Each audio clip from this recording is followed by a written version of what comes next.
agree that Putin bad. And it's super funny because Trump is taking control of the Ukraine war, and it looks like he's ending it this weekend, he said. Fun, right? And everybody who's anybody in that circle doesn't want it to end. And they're all losing their minds saying, this is a danger to our democracy. So I'll show you all of that. That's kind of funny for me. Poilievre wants to have 250,000 immigrants per year. Yeah, what?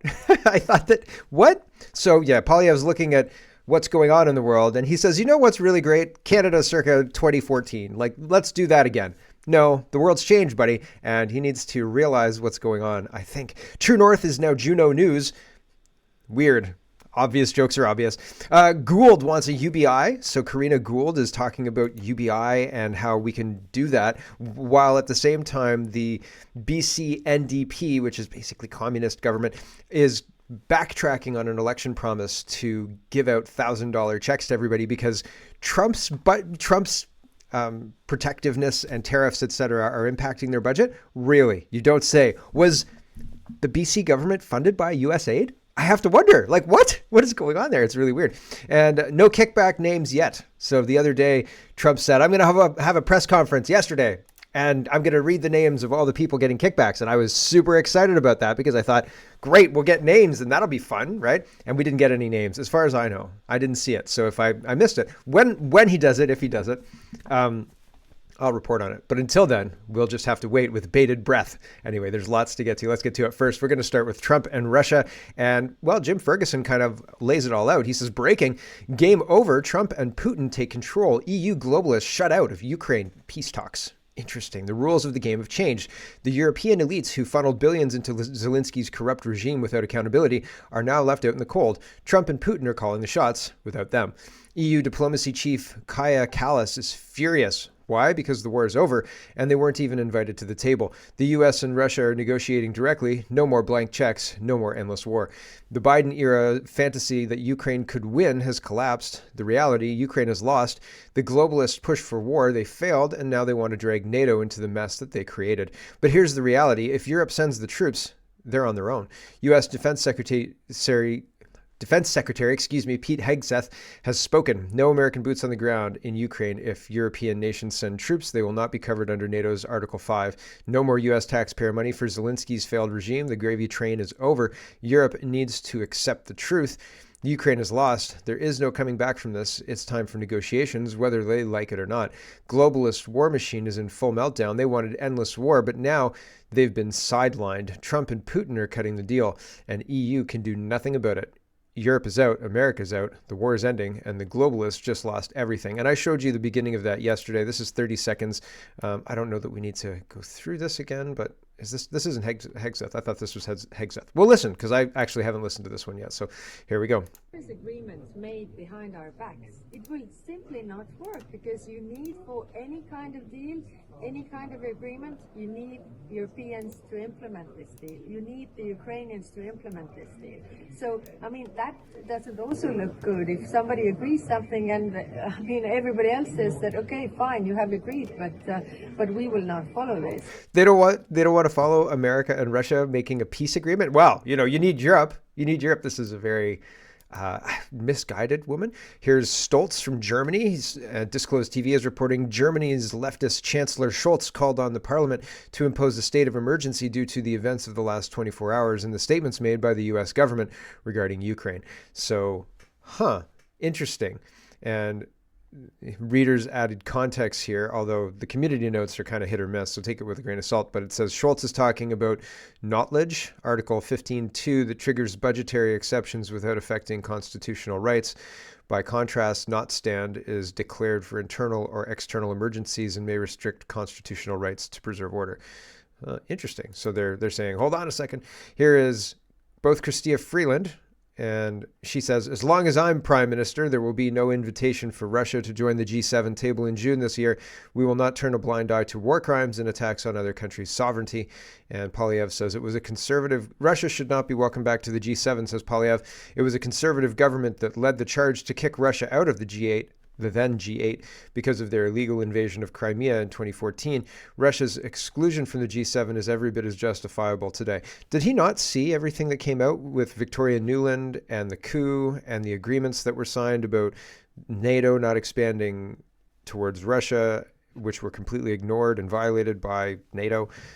Is he like not aware? He must be aware because I'm aware. And if I know and I'm just some schmo in my garage, then he must know, right? Or that's fake. But do you think that's fake? It doesn't seem fake to me. It seems very real. And other people talk about it. Intelligent people talk about it. People who are not schmoes in their garage like me. And so it's very interesting that Poilievre, it hasn't made it up to Poilievre yet. Viva Fry is the one who posted that. He says posted without comment, except this comment, right? Obviously. Ryan is highlighting this as well. He says, anyone have any thoughts on these posts from today? Agree, disagree? Does it hurt Poilievre? So he's comparing Freeland's post and Poilievre's post, and they're the same post, right? Corporate wants you to tell the difference between these two pictures. It's the same picture. I'm sorry. So what do you think? Do you think Poilievre is missing it? I mean, I think he's showing his true colors as a globalist, personally. I think the more he talks, the more he seems like a globalist who wants the status quo, or he's not in touch with reality about what's going on right now and not realizing that he's 6 turns away and Trump is this close to achieving Canada, right? Like, Andrew Coyne is weighing in on all of this as well. Chrystia Freeland says, Canada stands steadfast with Ukraine and the brave people of Ukraine who are on the front lines and fighting against tyranny. It is in the interest of all democracies to support them. Ukraine must become a full NATO member. This is February 12th. This is real. Yeah, February 12th, 25. I wanted to make sure it was 25. So she wants NATO to become a full member. Yesterday, Hegseth said, that's off the table. It's not going to happen. And any kind of solution, any kind of, acceptable outcome with Russia, NATO membership for Ukraine is off the table. Andrew Coyne says, the question is not whether Ukraine should be a member of NATO. The question is whether the United States should be. Without the United States, NATO doesn't exist. Andrew Coyne. I'm a guy in my garage. Andrew Coyne has paid lots and lots of money to do what he does badly. So weird. Either he doesn't know, he does, or he's lying to you. So weird, right? Super duper weird. Here is somebody told Maxine Waters, please don't sound guilty. No matter how guilty you feel, please don't sound guilty. And then she came out and said this. All of our privacy is being taken up by Elon Musk and Trump, and we don't know what all they have on us. We don't know what all they have on us. Right? So that's a weird turn of phrase. What do you have on me? That's not something I say very often. Like that's weird. It's a strange thing to say. So Maxine Waters channeling the guilt she feels into the words that she says. So weird. Here's Mr. Sunshine Baby. He's sharing this Trump. And this is Trump talking for 2 minutes about how Canada should become the 51st state. And then for a minute, he kind of goes off on something else. I'm not entirely I can't remember what he talks about for that minute. But then at 2:55, he then starts back on Canada. So we're gonna watch all of this because it's important. And Mr. Sunshine Baby says Trump removes protection for Canada until it becomes the 51st state. That might be overstating it a little bit, but not really. Trump is certainly floating that. He's certainly kind of implying like, Canada should watch out because, nice country you got there. It'd be a darn shame if somebody invaded it or whatever, right? So because you don't have any military protection, and your people might be interested in military protection and a tax cut. I'm just saying. One of the hallmarks of Trump, one, he's hilarious. There's a guy in the background who is absolutely gutting himself laughing because he keeps calling he keeps calling Trudeau Governor Trudeau. And it's great. The whole thing is fantastic. I think it's hilarious. But the guy's laughing. And the other thing is, I was going to say something else. I can't remember what it is. Hold on.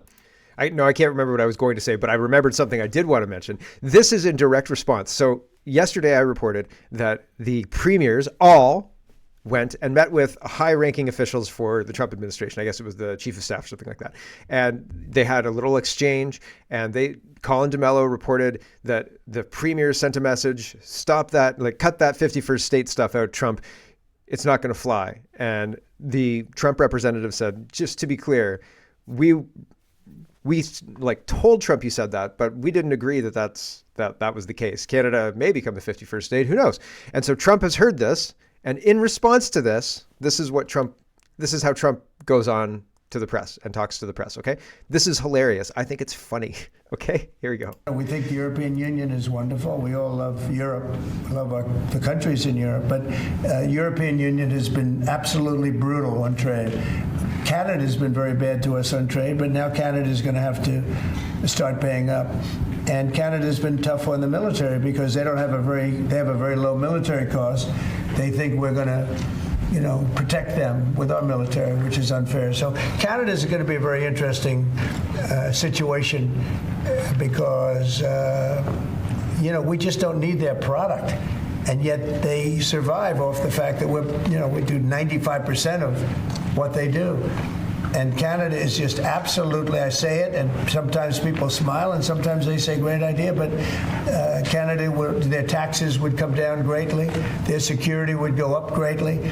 Amazing things happen to Canada, and really Canada in this particular, why would we pay $200 billion a year in subsidies to Canada when they're not a state? You do that for a state, but you don't do that for somebody else's country. So I think Canada is going to be a very serious contender to be our 51st state. Okay, I remembered what I was going to tell you. So we'll jump ahead to 255. What I was going to say was, I thought he went a bit longer on Canada, so he may be talking a bit more about Canada there, but the important thing was said. But one of the things, the hallmarks of Trump is he's currently negotiating directly with Canadians. This is made to talk. He's insulting Governor Trump or Trudeau, right? Oh, did I miss the Governor Trudeau part? I think I missed the Governor Trudeau part. Hold on. We have to go back. So he talks about, he kind of gets asked a question and then he talks about Governor Trudeau. So we'll go back. But he's negotiating directly with citizens. Okay. He's talking to Canadian citizens. He's saying, hey, Canadian citizens, it'd be super great if you were Americans. And here's the reasons why. This isn't a negotiation taking place behind closed doors. He's reading us in. He's talking about, negotiating with us directly. Wouldn't it be fun? Wouldn't you like to come over and, wouldn't you like us to be your internet provider? That Rogers, they're no good, right? Here's Trump. This is Governor Trudeau, and I'm sure I missed this part. Here we go. For somebody else's country.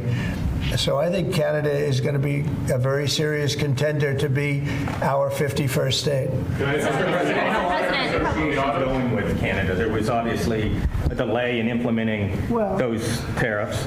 I spoke to Governor Trudeau on numerous occasions, and we'll see what happens. But it just sets up so good for them. Look, the people would pay much less tax than they're paying right now. That have perfect military protection. They don't have any military protection because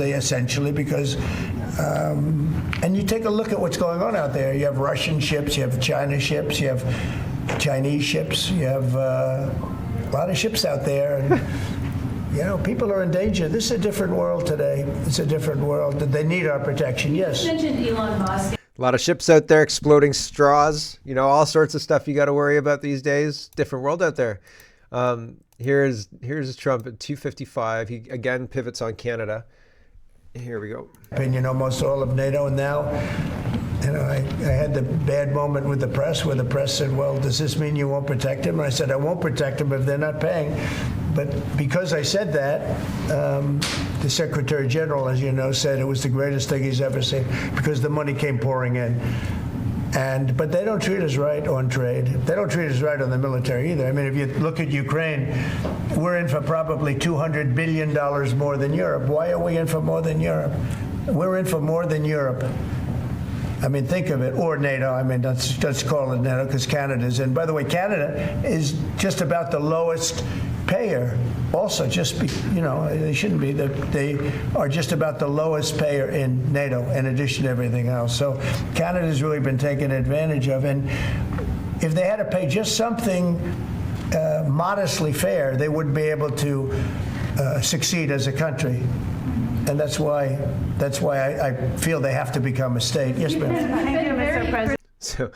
So if they can't pay a little bit on defense, they can't succeed as a country. That's why I feel like they have to be the 51st state. So he's making a pretty robust case. And this is directly after the premiers came up and said, hey, cut it out, you. He's saying, hey, citizens, don't you want more protection and lower taxes? Wouldn't that be great? Right? It'd be the best Canada you've ever seen. Here's Aaron. He says, Trump on Canada. I spoke to Governor Trudeau. They don't have military protection. You take a look at what's going on out there. People are in danger. They need our protection. So it's a lovely country up there. Shame if somebody, threatened it. I'll just, make a quick phone call. Trump announces reciprocal tariffs on all nations that tariff the United States. This is Western Standard reporting. President Trump on Thursday announced he would impose a reciprocal tariff on any country that tariffs the United States. For the purposes of fairness, said Trump from the Oval Office, whatever countries charge the United States of America, we will charge them, no more, no less. They charge us or tax us or tariff, we charge them the exact same tax or tariff. Nobody knows what the number is unless you go by the individual countries. If you look at the individual countries and look what they're charging us, in almost all cases, they're charging us vastly more. The White House, in a statement released on the heels of Trump's announcement, said the United States has been treated unfairly by trading partners, both friend and foe. This lack of reciprocity is one source of our country's large and persistent annual trade deficit in goods. Closed markets abroad reduce the United States exports, and open markets at home result in significant imports, reads the statement. Trump's administration hopes to reduce our large and persistent annual trade deficit in goods to address other unfair and unbalanced aspects of our trade with foreign trading partners. The new policy is referred to as the Fair and Reciprocal Plan and will ensure comprehensive fairness and balance across the international trading system by factoring in losses as a result of measures that disadvantage the United States as applied, regardless of what they are called or whether they are written or unwritten, said the White House. Within 180 days of the fiscal impacts on the United States government will be assessed. So on Monday, Trump imposed a 25% tariff on all steel and aluminum coming into the United States. Last month, he imposed an additional 10% on all Chinese exports, and Canada and Mexico are both expecting a 25% tariff on all goods in March.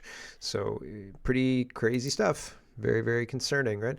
CBC Watcher says Freeland's digital service tax is targeted by Trump. So Trump wants to do reciprocal taxes, and he's saying they're taking advantage of us. They're taxing us, but we're not taxing them, so we'll tax them. And so Freeland was warned about this in 2022. However, she went ahead with it anyway. So the Biden administration, lawmakers in Congress, trade analysis, and Canadian businesses lobby groups had warned for some time that Ottawa risked trade retaliation from Washington after forging ahead last year with its digital tax, which is a 3% tax retroactive to 2022 on revenue earned by foreign technology companies selling services in the country. Trump's reciprocal tariff plan marks an escalation in efforts to get Ottawa to back off. Though America has no such thing, and only America should be allowed to tax American firms, trading partners hand American companies a bill for something called a digital service tax, the White House said in a fact sheet accompanying Trump's order Thursday, instructing federal agencies to adjust U.S. tariff rates to match other countries' existing duties and non-tariff barriers. So there you go. All of it. Supply management, all of it. He wants all of it. And in making all of these changes, I'm sure people were sitting around a table and saying, if we do all of this to Canada, like, what about Canada is remained? Like, what is retained? About the, trade barriers and about what politically makes Canada Canada. Because, like, culturally, we're still Canada. I'm Canada. I'm Canadian or whatever. But structurally, right, their system of government, if we walk in there and remove all of the Chinese senators and all of the Chinese leadership, what remains realistically? If we dismantle their supply management and all their protectionism, what remains? If we take their car industry and move it to Maine, what remains? And so how does Trump fix that? Well, they become Americans. You're welcome, right? Next question. And so it's an elegant solution, unless you're Canadian, but we don't have the clout to say no, unfortunately. Right. And that's what I've been making that case for days. It doesn't really matter what we want. People have been calling other people traitors for pointing this out. I think it's interesting. Like Amazing Polly was calling out Bruce Party for just articulating what the reality of the situation was. And I was trying to tell her, like, it's just the reality of the situation. It has nothing to do with what you want. It just is. It's like saying there's an orange on the desk, right? If there's an orange on the desk, right? It just is. Don't get mad at me about it. It just is. If you don't want the orange on the desk, take it off, right? But we can't stop it. We don't have the ability. Trump's got all the cards.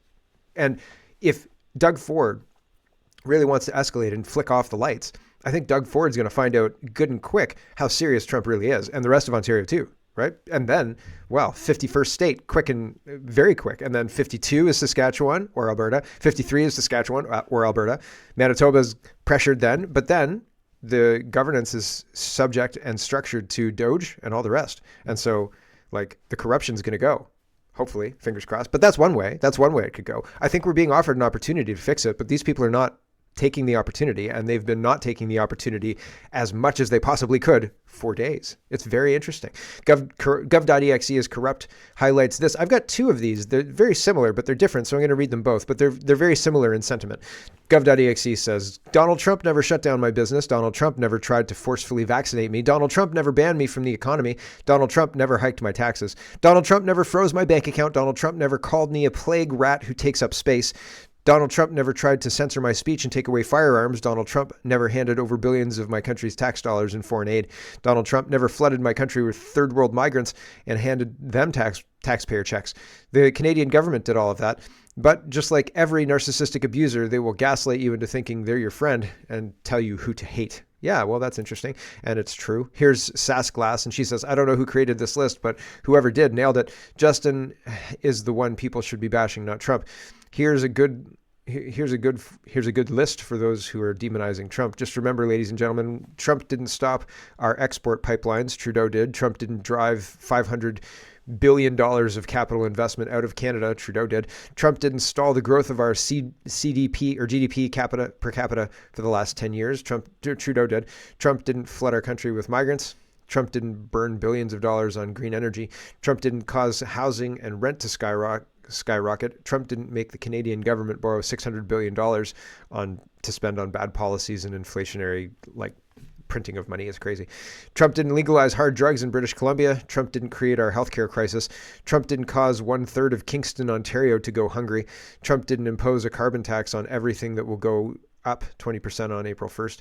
Trump didn't turn our dollar into monopoly money. Trudeau did all of that and shut down Parliament, and it's still shut down. I forgot to even mention the prorogue. The prorogation is today, the second day in the hearing. And from people who are watching very closely, I had a snow day yesterday, so my entire day was absolutely just derailed. Like I had a whole bunch of kids, and I was the one who had to be in charge of the kids. So was what it was, and it was fun. We went to do sledding and stuff, but I mean, it's difficult to do all of the things I usually do with all the kids, right? So it is busy. So I wasn't able to watch the prorogue proceedings, but I think it's interesting that Canadians are very concerned about 25% tariffs from Trump and, Orange Man bad. And it seems like a bad repeat of the same kind of propaganda we were subject to before COVID. But I think it's interesting that nobody's really upset about the carbon tax increasing because, everything's going to be fine. Like that's a 20% internal tax on our production, no problem. But a tax on imports into the United States, that's going to destroy our economy. It's just weird. I just find it strange. Trump didn't turn our dollar into monopoly money. Yeah, we've heard that one. So Trudeau did all of that, shut down Parliament. So yeah, I think that we are angry at the wrong people, and our media is lying to us. Our government is lying to us, and we are not able to effectively solve problems. Will a different configuration enable us to solve problems? Do you think if Trump actually does come in, and there are people out there saying this is never going to happen, like smart people. Bruce Party says this is never going to happen. There's other people out there saying, oh, this is rhetoric. It's never going to happen. The guy that Sam Cooper was talking to in that video there, he said, this is just rhetoric. It's never going to happen. And I think to myself, you people don't listen to Trump. Like there are things that have happened that have seemed previously impossible or like never going to happen, right? Just the fact that he was elected and then removed from office and then elected again, that usually doesn't happen. The last time that happened was in the 1800s. So this is like not something usual. It's very unusual, not likely to happen. Okay. So the fact that people say, oh yeah, no, it's never going to happen. It's rhetoric. Trump makes crazy things happen, and I'm watching crazy things. Do you think that it's usual for U.S. aid to be audited, or the Pentagon to be audited, or further to have every institution in the U.S. government have an embedded Doge thing now? Like, just to be able to accomplish that's very unlikely. If somebody said Trump is going to audit the Pentagon and maybe the Fed 6 months ago, you would have said, nah, he's not powerful enough to do that. And here we are. Weird, right? So he's not going to get Canada. I don't know. So I am taking it seriously because I think it bears being taken seriously. But there are people out there who dismiss it and then reframe it to back up whatever their narrative is. And I really do try and listen to what they're saying and their intention and look at like the landscape and see if there's a reality that they could actually accomplish what they're saying. And I really think Trump has a chance. I really think he has an honest chance for Greenland and Panama. I think Panama is probably the best chance. I think Panama is like already in process. But after Panama, I think Canada's the second best chance and Greenland is the third best chance. And I think Canada's falling. Like at this point in time, we're in process. Like it's not as open as Panama, but it feels like we're not solving the problem. the more things the liberals do to stall and bullshit everybody, the more that works in Trump's favor. And they're not trying to work in Trump's favor, but it's like watching the deep state operate at this point in time. Everything they do makes Trump stronger. Everything they do to counter him backs up everything he's saying. He's saying, they're going to use lawcraft, and they come with 10 indictments or 40 indictments or something like that. Trump shrugs them all off, every single one. And with each one, he gets more popular, right? And so that's kind of happening here. Every single time they try and say, Team Canada, F you guys. Are you kidding me right now? The Canadian flag was labeled an alt-right hate symbol almost. So these people, everything they do, and we're going to look at that in just a minute, but everything they do strengthens Trump in the same way the deep state were strengthening him during the 2024 election. It's insane. It's insane. But I refuse to dismiss it because I think that it's plausible. And the amount of people dismissing it, I don't think they've been paying attention. I don't think they're looking at what's actually happening, or they're being influenced to put their own spin on things because I don't know, money, who knows? Anyway, John says an easy way to demonstrate Canada's increased commitment to defense and border security would be to reverse this position. No plans to buy first-person drones for Canadian armed forces. I was watching a show, what was it called? Hold on. Peripheral. And the whole premise was like VR had become this thing, and VR gaming was this thing because the real world was terrible and you lived in a small trailer. It was very expensive to have property. It was very expensive to do anything. So you lived in a small kind of thing, and you escaped through virtual reality. So they got this VR thing. But anyway, one of the things that they had, one of the guys was in the military, and they had personal drones, and they had it like kind of embedded in their arms, so they could send up a personal drone to do a perimeter check, to have aerial kind of reconnaissance or recon, and they had it just like on their arm or whatever, right? Or like on a watch or something like that. And so it's interesting. These things are $500, and that seems very cheap, and Canada's not going to pursue it. They're like, nah, we're good. We don't need that. We're fine. We're good with how things are. What do you mean the United States is threatening tariffs on us? Pshaw, right? Like, don't worry about that. We've got our fentanyl czar on it. So it seems funny that the Canadian Armed Forces is absolutely not looking into this. The futuristic VR version seems, I think the drones had guns on their head because, I mean, obviously, if you can have air support, why not have actual air support where it can actually shoot at targets and things? So the futuristic one also didn't have a headset, I don't think. I think it was just, this data feed. But it's very interesting how quickly we can come up with something that's, futuristic science fiction and make it science fact, or maybe it's soft disclosure, right? Like these existed when the Peripheral came out in the early 2020s, and it's just one of those things that, oh yeah, everybody's using them. The article says they're being widely used in Ukraine and Gaza and all this other stuff, but Canada, not interested. So is this something that will make our soldiers more efficient and able to do their jobs? Yes. Canada, skip it. Next. Thank you. Nope. No, thank you. We'd like things that make us slow and lazy, that we'll invest in that. Got any DEI? Naya says, Team Canada is doing a great job. Barrick Gold is one of the few large Canadian mining companies left in Canada. Barrick is considering re-domiciling to the United States, and Trump could make it happen faster, says CEO Mark Bristow. Yep. If somebody says to you, listen, we're going to cut your taxes, we're going to cut this, we're going to cut that, that's a good deal. Like that's a very, very good deal. The value proposition is hitting all the right spots. Why do I want to stay in Canada and pay higher taxes and be under the boot of this tin pot dictator, right? Like jeepers creepers. This is Rich from Arif Verini.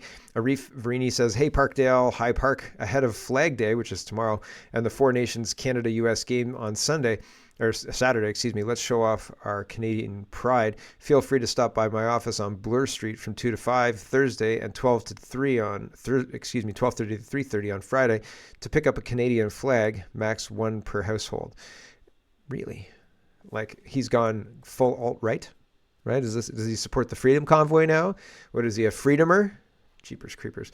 White North says, all of a sudden the anti-Canada left wing wants to wrap themselves in the flag, except that they shit all over it, wiped their backside with it for years, ashamed of Canada, badmouthed it at every opportunity. Carney says we are morally rotten and need to be heavily controlled.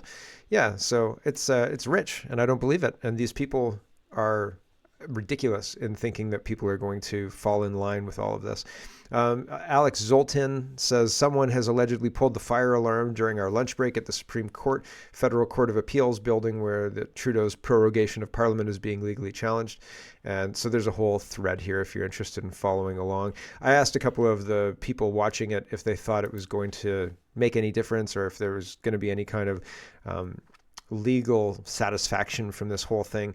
And they said, whatever they come back with, it seems like the judge is, really seriously thinking about it. So I don't know. Then you'd have to have some kind of, here's the CBC article. Then you'd have to have some kind of faith in our institutions, right? I've already gone through the CBC article here, but this is the no plans to buy first-person drones for Canadian armed forces. It says the systems are being widely used in Russia-Ukraine war as well as fighting in Gaza and Lebanon.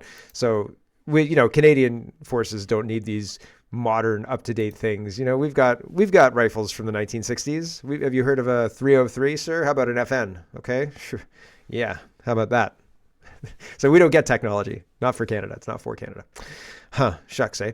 Let's talk about Jason Levine. He says, Trump to extradite Tawara Rana to India immediately with more to follow. Trump had a meeting with Modi yesterday. Modi's the leader of India. I don't know if he's the prime minister or I think he's the prime minister. And Jason says, just now, Donald Trump was asked by a reporter at the White House, you decided to extradite this person. Thank you so much. India has been waiting to have him back in India to bring him to justice. But there are many other elements in the United States of America, particularly Khalistani separatists who've been working against Indian interests. How's the United States of America going to cooperate on that front with India? Trump responded, we're giving a very violent man, it seems to me. I don't know that he's been convicted yet or will be. Let's assume he's a pretty violent person. We're giving him back to India immediately, and there are more to follow because we have quite a few requests. Canadians should be paying attention to this. We are currently providing safe haven to several very large Khalistani separatist groups across Canada. That's true, and it's not good. And we should probably be doing what Trump's doing. But instead, we're turning a blind eye to Khalistani protests in front of Indian embassies. It's all bad. It's all bad. Canada has been made a laughingstock. But I mean, indeed, the West has been made a laughingstock by the puppets who've been controlling us for the last few years. Hopefully, Trump is finding a way to crowbar us out of it. But it's a long shot. It's unlikely. But I mean, it's only been 3 weeks or a month. And has it been a month? Yeah, no, not quite a month, the 20th, right? So not quite a month. And he's done quite a lot in that time. And people are losing their minds. And it's interesting. Hello, everyone. Thanks very much for watching. This is just a short version of a longer show. If you'd like to get the whole show, you can go over to CanadaPoly.com and sign up for a subscription. Just look in the drop-down tab for Shop and Donate and look for subscriptions, and you'll get immediate access to the full show. Love to see you. Thanks for watching, everybody. Have a wonderful, wonderful